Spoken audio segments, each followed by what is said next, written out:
उत्तर प्रदेश की धरती से किसानों ने दिया। किस तरह की तस्वीरें, किस तरह का मैसेज है? ये तो 9 महीने से बैठे हैं किसान, और एक किसान संगठन ही उनका नेतृत्व कर रहे हैं। और कल जो हुआ, अच्छी बड़ी वो काफ़ी बड़ी वो हुई और शांतिप्रिय ढंग से हुआ। बात तो वही है जो 9 महीने से कह रहे हैं। जहाँ तक हमारी पार्टी का सवाल है, उनकी मांगों का समर्थन है। बाकी कोई राजनीतिक दल उनका नेतृत्व नहीं कर रहा, वो किसान स्वयं की बात है, नेतृत्व कर रहे हैं, उनकी यूनियन कर रहे हैं। तो उनकी मांग जो है वो जायज़ है और उनका हमारी पार्टी समर्थन है। कल हमने देखा कि वरुण गांधी बीजेपी के सांसद भी हैं, उन्होंने भी ये कहा कि सरकार को बातचीत करनी चाहिए, किसानों का दर्द देखना चाहिए, सरकार को दोबारा बातचीत करनी चाहिए। हम तो रोज़ ही कहते हैं अभी जैसे बात है, कोई भी वो हो उसका प्रजातंत्र में समाधान, आदान प्रदान और फिर समाधान, तो बातचीत शुरू करनी चाहिए और इसका जो है सम्मानपूर्वक उसका समाधान सरकार को निकालना चाहिए। बातचीत करके इनका जो है करना चाहिए, समाधान निकालना चाहिए। सर, इसका मैसेज कहीं ना कहीं हरियाणा तक भी आ रहा है और करनाल में जिस तरह से देखें, अभी डीसी ने धारा 144 लगा दी है और वहीं से ऐलान हुआ कि करनाल में कल जोरदार तरीके से विरोध किया जाएगा और खासतौर से उस अधिकारी को सजा दिलाने के लिए किसान संगठन जो है लगातार लामबंद हो रहे हैं और कल बड़ा प्रदर्शन करनाल में होगा। देखिए, जो करनाल में लाठीचार्ज हुआ था और उस टाइम में बहुत बड़े सवालिया निशान उठे थे इस सरकार की कार्यशैली पे, क्योंकि जो किसान थे उनका प्रदर्शन, प्रजातंत्र में प्रदर्शन करना, अपनी आवाज़ उठाना सबका अधिकार है। कोई प्रोवोकेशन उनकी तरफ से नहीं थी। लेकिन जिस प्रकार से लाठीचार्ज हुआ तो सारा ने वीडियो भी देखा उसके, और उसके आधार पे मैंने कहा था कि इस सारे इंसिडेंट्स की व्यक्ति की नहीं, जुडिशियल इंक्वायरी होनी चाहिए, या तो सिटिंग हाई कोर्ट के जज द्वारा या रिटायर्ड हाई कोर्ट के जज।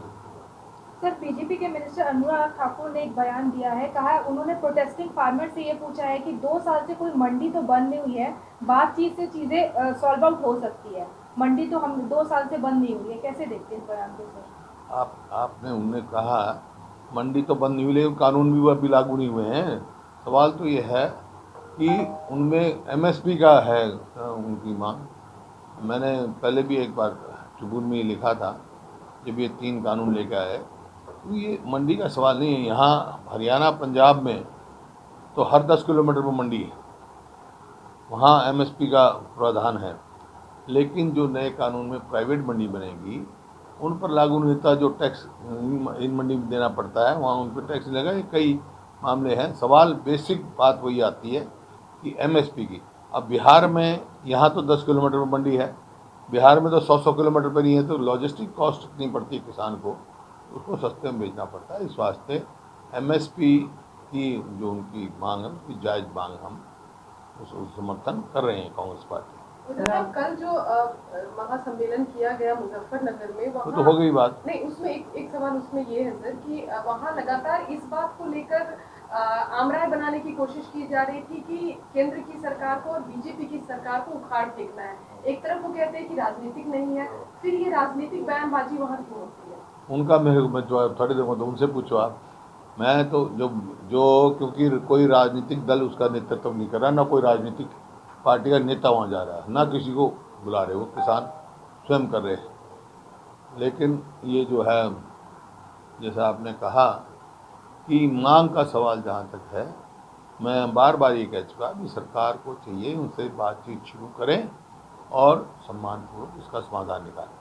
सर, आपको लगता है कि अगर किसानों की नाराजगी ऐसी बनी रही जैसे पिछले 9 महीने से है, तो आने वाले जो विधानसभा के चुनाव हैं, चाहे पंजाब हो, उत्तराखंड हो या उत्तर प्रदेश हो, बीजेपी को इसका खामियाजा भुगतना पड़ेगा? देखिए, ये हाइपोथेटिकल सवाल होते हैं, इनका कोई जवाब नहीं होता।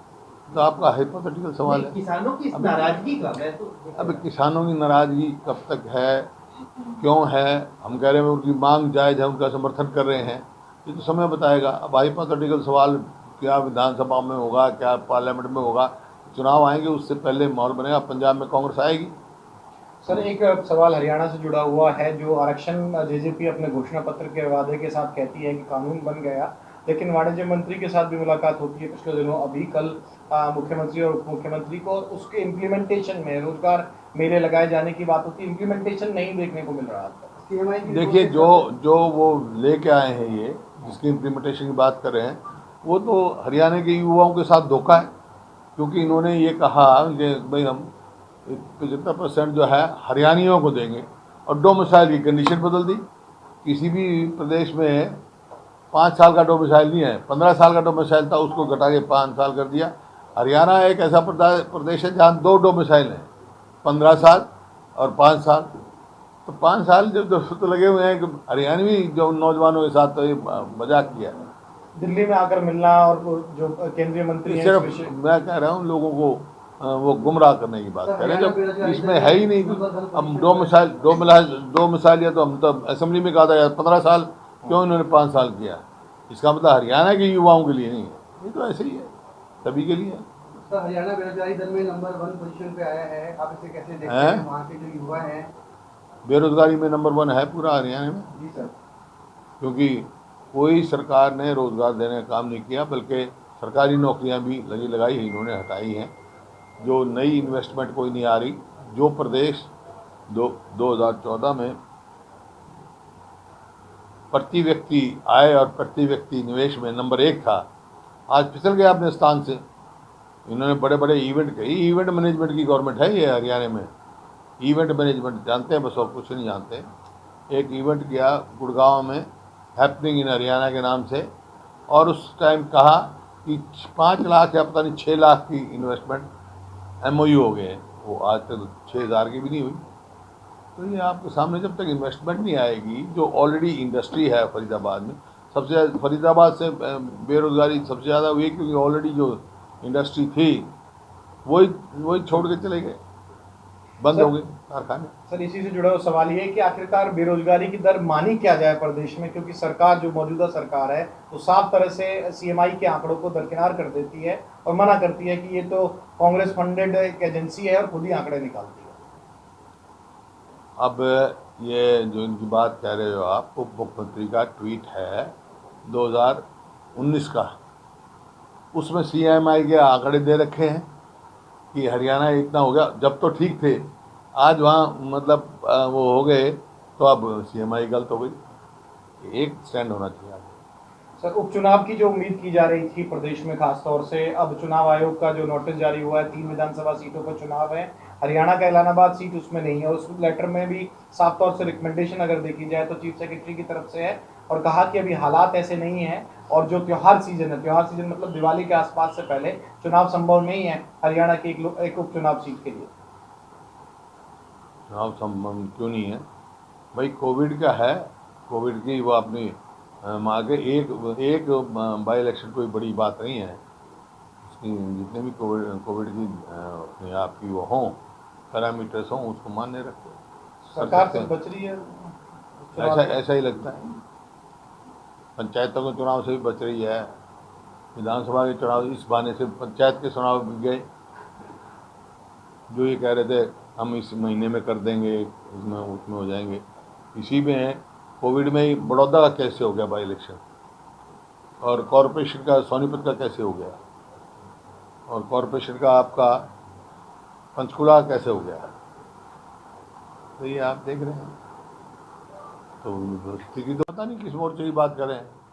ये तो उनका तो जो है मुंगेरी लाल वाले सपने की बात कर रहे हैं। उनके साथ कौन है? एक भी कोई दल उनके साथ चलने के लिए तैयार है? एक भी जिसकी विधानसभा में सीट नहीं है, वो देश के मोर्चे की बात कर रहे हैं या हरियाणा की बात करें जिनकी खुद की एक भी सीट नहीं है हरियाणा में।